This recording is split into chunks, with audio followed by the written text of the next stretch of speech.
चुनाव कर्नाटका के चुनाव की ओर देखते हैं। कुछ प्रदेश के चुनाव इस साल जो हैं बड़े चुनाव हैं, कर्नाटका, मध्य प्रदेश, राजस्थान, छत्तीसगढ़, और ये एक तरीके से 2024 के पहले एक सेमीफाइनल मैच है। तो आप कर्नाटका के चुनाव को कैसे देखते हैं? आज क्या लगता है आपको, वहां पर स्थिति क्या है? कितनी सीटें देते हैं आप? ये सवाल मैं हर बार आपसे पहले पूछता हूँ। देखिए, मैं कर्नाटक 9 दिन लगाया हूँ, चुनाव की घोषणा की पहले आज ही हुई है, और करीब करीब कर्नाटक के जो 5 क्षेत्र है, मुंबई कर्नाटक, कल्याण कर्नाटक, मैसूर, बेंगलुरु, इस तरह के जो 5 क्षेत्र है, 5 क्षेत्र में मैं जाकर आया हूं और 9 दिन तक डिटेल दौरा किया है। मैं आपको पक्का असेसमेंट कर रहा हूं कि हम निश्चित रूप से हाफ वे मार्क से काफी आगे रहेंगे। पूर्ण बहुमत की भारतीय जनता पार्टी की सरकार बनने जा रही है। 1985 में रामकृष्ण हेगड़े जी के बाद कभी दोबारा रिपीट नहीं हुई है सरकार, इसके बाद भी आपको इतना भरोसा है? 30 साल के बाद 30 साल तक कभी भी पूर्ण बहुमत की सरकार नहीं आई थी। कई सालों से पूर्ण बहुमत की सरकार रिपीट भी नहीं हुई थी। 77 के बाद ये दोनों मोदी जी के समय में हुआ, ये भी हो जाएगा, आप चिंता मत करिए। एक अजीब सी चीज देखी कर्नाटका में, मुख्यमंत्री बोम्मई हैं और चेहरा येडियुरप्पा। प्रधानमंत्री ने भी उनका हाथ पकड़ा और उनका जो है उनको प्रोत्साहन दिया जब वो गए थे वहां पे। तो इसको आप कैसे देखते हैं? किसके चेहरे के अंडर चुनाव लड़ रहे हैं? क्या बोम्मई वापस, अगर आप जीतेंगे तो मुख्यमंत्री बनेंगे? एक बात समझ लीजिए, येदियुरप्पा जी हमारे वरिष्ठ नेता है, केंद्रीय पार्लियामेंट्री बोर्ड के मेंबर है, चुनाव समिति के मेंबर है, और भारतीय जनता पार्टी ने उनकी वरिष्ठता को कभी क्वेश्चन नहीं किया। हम ऐसी पार्टी नहीं है कि जो पावर पर नहीं है उसको दरकिनार कर देते हैं। हमारे यहां जो वरिष्ठ नेता होता है उनका सम्मान पावर में हो या न हो, सम्मान होता है। और आज भी मैं कह रहा हूं सबके सामने कि येदियुरप्पा जी बहुत बड़े आकर्षण के साथ स्टार कैंपेनर की भूमिका कर्नाटक के अंदर निभाएंगे, और उन्होंने वो कर्नाटक असेंबली में भी स्पष्ट कर दिया है। जी, तो अगर जीत कर वापस आएंगे तो बोम्मई जी वापस मुख्यमंत्री बनेंगे? देखिए, वो तो पार्टी तय करेगी। अभी पार्टी में इस प्रकार की कोई चर्चा नहीं हुई है, पर बोम्मई जी हमारे मुख्यमंत्री है, बहुत अच्छा काम किया है और अच्छे से चला रहे हैं।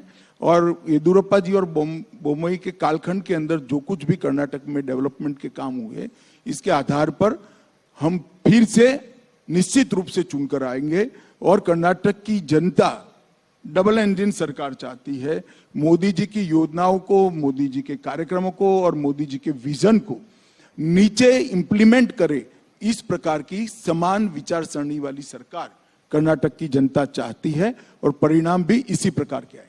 जेडीएस ने करीब 150 लोगों की लिस्ट जारी कर दी है, कांग्रेस ने भी करीब 125 कैंडिडेट घोषित कर दिए हैं। आप लोगों ने अभी तक कोई लिस्ट जारी नहीं की, तो कहीं ना कहीं कोई चौंकाने वाली कोई नहीं, चौंकाने वाला कुछ नहीं होता। हमारे यहाँ एक पद्धति तय है, जिले को सुनते हैं, फिर प्रदेश में इस पर चर्चा होता है, फिर यहाँ पर आता है और केंद्रीय पार्लियामेंट्री बोर्ड निर्णय करता है। वहां परिवारों को सुनना है, 5 परिवार इकट्ठा बैठ जाते, और जेडीएस में तो 5 भी नहीं बैठना, एक ही परिवार बैठ जाए तो सारे फैसले हो जाते देवगौड़ा जी का, और यहाँ 3-4 परिवार बैठ जाए तो फैसला तो उनके लिए बड़ा सरल है। हमारे यहाँ लाखों कार्यकर्ताओं से चरणबद्ध चर्चा करनी होती है तो थोड़ी देर लगती है भैया, हम थोड़े स्लो भी है।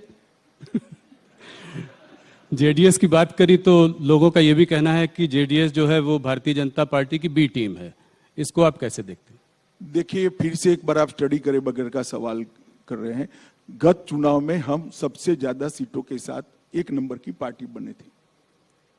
हमारी 104 सीटें थी, जेडीएस की 34 सीटें थी, और फिर जेडीएस कांग्रेस की गोदी में सत्ता के लिए बैठ गई और दोनों ने सरकार बनाई। अब बताइए, जेडीएस किसकी बी टीम है? जरा बताइए ना जनता को। तो आपकी कोई बातचीत नहीं चल रही है? आपकी कोई बातचीत नहीं चल रही है? नहीं, हमारी कोई बातचीत कैसे? हम हर सीट पर लड़ेंगे, पूर्ण बहुमत के लिए लड़ेंगे, और मोदी जी के नेतृत्व में पूर्ण बहुमत आएगा, इसका मुझे पूर्ण भरोसा है। किसी से बातचीत का सवाल ही पैदा नहीं। कोई भी हालत में अगर जरूरत पड़ी तो भी उनके संग गठबंधन नहीं करेंगे? गठबंधन नहीं करेंगे चाहे कुछ भी, अगर मान लीजिए कम भी पड़ जाए कोई गठबंधन का सवाल ही नहीं है, किसी के साथ गठबंधन करने की जरूरत नहीं है। पोस्ट पोल भी नहीं। पूर्ण बहुमत प्राप्त करने जा रहे हैं और विश्वास के साथ हम मैदान में उतर रहे हैं। विधानसभा के चुनाव की घोषणा से पहले आपकी पार्टी ने जो 4% रिजर्वेशन मुस्लिम्स के लिए था, उसको आपने 2-2% जो है लिंगायत और वोकालिगा उसके लिए उसमें बांट दिया। ऑपोजिशन का कहना यह है कि ये पोलराइजेशन की आपकी एक स्ट्रैटेजी है, इसको कैसे देखते हैं आप, क्या मानते हैं? देखिए, मैं मानता हूं ये करने में थोड़ी देर हो गई है, क्योंकि धर्म के आधार पर आरक्षण संविधान सम्मत नहीं है, ये गैर संवैधानिक है। किसी भी प्रकार का आरक्षण धर्म के आधार पर नहीं हो सकता है। जो कांग्रेस की कर्नाटक सरकार ने पोलराइजेशन के लिए किया था, उसको हमने करेक्ट किया है, और मैं मानता हूं ये करने में थोड़ी देर हो गई। अमित जी, आगे बढ़ते हैं, थोड़ा सा आने वाले 2024 के चुनाव पर चर्चा करते हैं। प्रधानमंत्री मोदी जी ने कुछ ही दिनों पहले एक ऑपोजिशन को बड़ी चुनौती दी है। उन्होंने कहा है कि यहाँ पे भ्रष्टाचारी बचाओ आंदोलन चल रहा है। तो क्या ये समझें कि 2024 में मोदी वर्सेस द रेस्ट होगा, पूरा ऑपोजिशन एक तरफ, मोदी जी एक तरफ? कैसे देखते हैं आप इसको? क्या आप 300 का आंकड़ा 2024 में पार कर पाएंगे? पहले मोदी वर्सेस रेस्ट को मैं आपको समझाने का प्रयास करता हूं, शायद मैं न समझा पाऊं मगर जनता समझ पाएगी। अब मैं 3 पार्टियों के नाम बोलता हूं, श्रीमान चंद्रशेखर राव, ममता बनर्जी की पार्टी तृणमूल कांग्रेस, समाजवादी पार्टी और कांग्रेस। ये चारों पार्टियां अगर मोदी वर्सेस रेस्ट के फॉर्मूला के साथ आती है, तो चंद्रशेखर राव जी की एक सभा अगर यूपी में रखते हैं तो क्या फर्क पड़ जाएगा यूपी में, और ममता बनर्जी की सभा तेलंगाना में रखते हैं तो क्या फर्क पड़ जाएगा, और यादव साहब की सभा अगर बंगाल में रख देंगे तो क्या फर्क पड़ेगा। ये सब अपने अपने राज्य में हमारे सामने ही लड़ रहे हैं, और लड़ाई इसी तरह से होनी है। एकता आपकी टीआरपी बढ़ाने के लिए है, आपको उन लोगों का धन्यवाद करना चाहिए। एकता का कोई मतलब ही नहीं है, कोई एक दूसरे को ना नेता मानता है, ना एक दूसरे के लिए एक सीट छोड़ने को तैयार है। चलिए मैं मानूं कि टीआरएस तेलंगाना में 5 सीटें ममता जी को दे दे, तो एक लड़ाई हुई भाई,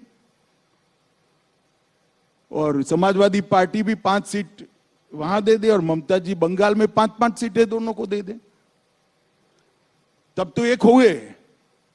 मगर सब अपनी अपनी लड़ाई भाजपा के सामने लड़ेंगे और कि हम सब एक है, क्या एक है भाई? नहीं, तब तो आपके लिए बहुत अच्छा है।